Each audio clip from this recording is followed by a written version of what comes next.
So these are, yeah, these are dry. Yeah, I think I may want to put one more coat on this Ferrari just to make it look a little more glossy. Leighton House looks good.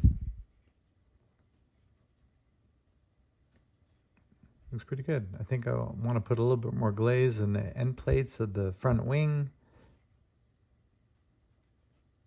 I have a couple touch-up places I see here on the corners of the back. As far as the wheels go, looks pretty good. I don't want to get the wheels too glossy. In fact, I'm thinking for next time, I'm going to keep the whole tread area matte and just do gloss on the sidewalls, just to give it a little bit more dimension of realism. But it looked pretty good. Everything looks pretty good. So we're going to go ahead and, yeah, I'll do that. I'll finish the glaze in those. But let me show you what I'm also working on. Howard. Okay, so this is my 7-Up 91 Jordan. And it is coming together pretty nicely. I started carving on it. You can get really, well, I can get really anal as far as how detailed you want to get it compared to the original. Of course, at this scale, the more detailed you can get, as far as the more accurately you can sculpt the car, the easier it is to recognize as that car. It is art, but yes, it is like half duplication as well, or mimicking or scaling down the original car. So if you can see underneath, the wax is the picture of the top view of the car. And then I reference the positioning of the car by the side view that's right next to it on the schematic. So I have this angle on the back of the diffuser matched right here. And then I have the slope of the air intake matched here. It's kind of hard to tell. It's like there and then down. And then the size of the cockpit scale, you can see the opening for the cockpit is matched from there to there. And then I'm going to go ahead and wax in this front wing, only because there is a pretty good, if you look at the original car, the wing is not just flat, it is also, it also has a shape like this. It's like a mustache shape almost. And so the nose comes off the floor. So after I cast this in stone, I'm going to carve away the underside of the nose to lift it off the ground, probably from here to the nose right here. And then the front wing end plates will start off the nose and then come down to the ground, closer to the ground, before it comes to the side plates. So I'm going to make that all in stone. Just going to be more a more accurate representation of what the car really looks like if I can do it in stone. Same thing for the rear wing. I'm starting to build that up. That is going to be a significant piece. So the only thing that's going to be in paper at this point is going to be the floor pan, this black part, as well as the lower wishbones of the front suspension. So that's going to be in paper. And I never showed you how I make the rear wing, because if you notice the rear wing, let's go back over here. If you notice the rear wing of these cars, it this is made out of stone. It's actually a solid piece or a one piece pour up of resinous dye stone, which is a dental product, and it enables you to get super detailed with how thin you can carve this. So this is this used to be all just a square, and from the square I carve it down. It's a painstaking and slow process to carve it down to be that thin, starting off as a block of material. And so I'll show you what the block looks like over here. Hope you're not getting dizzy. So here's some other pourings. These are like pour-ups of different parts of the model. If you can see, it is actually stone. It chips away as stone. So this is another pour-up of the Ferrari. This one I did with a stone front wing. That's the way I made the original model, so I can do it either way. So I wanted to try a paper front wing on the one I'm making right now. This one I'll keep in stone. Here is another Leighton House. And here, I'm sorry. Oh yeah, these are two Leighton Houses I poured up. One with and one without a wing.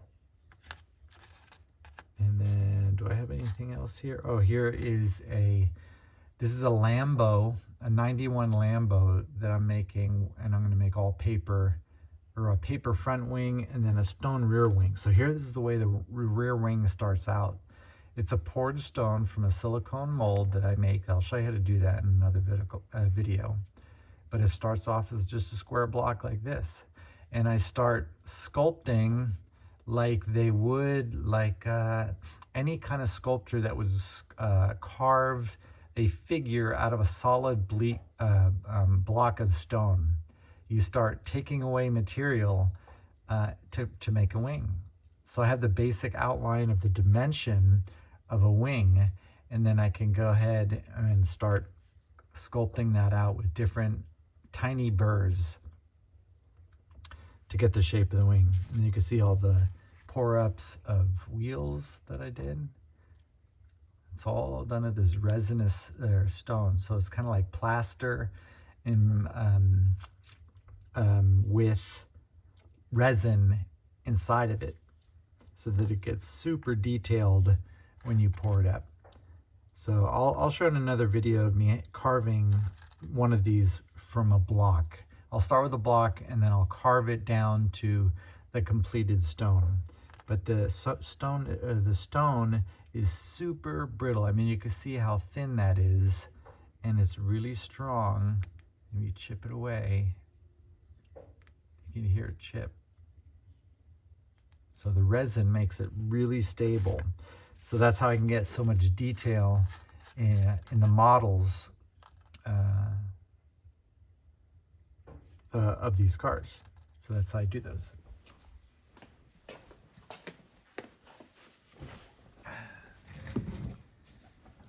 So I'll go ahead and do that real quick here. Do the final glazing of the Ferrari, because I think it needs one more coat. Oops, I didn't mix that up yet. Let me know if you guys want to know.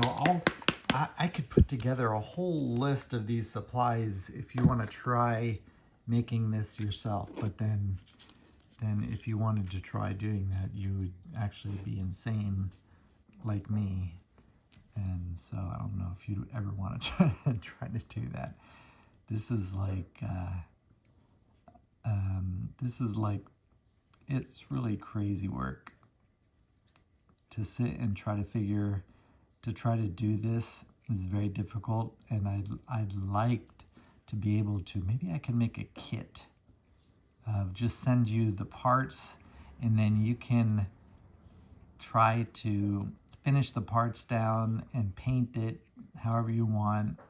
Because what I want to do is I want to start making models making up my own liveries. So like take a classic shape of an F1 car like this and then just make my own livery up and just colors and see what I could do to be creative. I'm just going to put another coat on these end plates.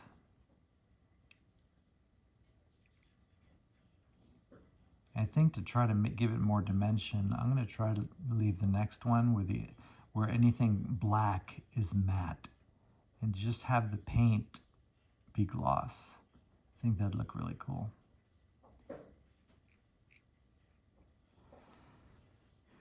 And I'm not going to put any more glaze on the wheels. I'm going to leave those matte as well. So thank you for joining me today. It is Friday, so hope you have a good weekend. I know I'm going to be working on these tomorrow, so I'll shoot a video and put it up as well. If you have any questions, you can leave them below. Subscribe if you want to see this journey. Just talking about life, talking about Formula One, talking about art, how to make money doing art. Hopefully I can make some kind of a side hustle from this, because I think it's pretty unique. How many people, I don't think anybody's doing this anywhere on the planet. And if they are, I'd like to meet them to share tips. Oh, let me show you some older stuff I did while I have you. Come over here. So this is one of the first ones that I made. This is Nigel Mansell's car, and here I mean, this was back, man, maybe 2000, year 2000, because he did this back in 1993, I believe, was when, I know it's upside down, it's because it's on a wall. I go like this, maybe that looks better. I have it framed sideways on my Porsche wall of paint to sample colors. And then this, or actually go to this one. This is the Ferrari F93A that I made. This is again back in maybe 2014, 2015. And then put it in a ginormous white frame just to accentuate how small it is. And then I did this. This is a Jordan one, my first 191 Jordan that I did. And this, I mean, it was done completely by hand. I think this one was made out of like a Fimo clay, or that clay that you can burn and you'll harden in an oven. And I tried to do this as accurately as I could. It's kind of hard to tell behind this frame, but it's like really accurate. And the size of it is, you can see how big it is compared to my thumb. It's super small. And I framed that as well. I will never sell these.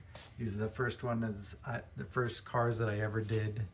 And it's funny because every time I'd walk by these cars, I'd be like, oh man, those are so cool, but I don't think I have the manual dexterity to try to go through that again.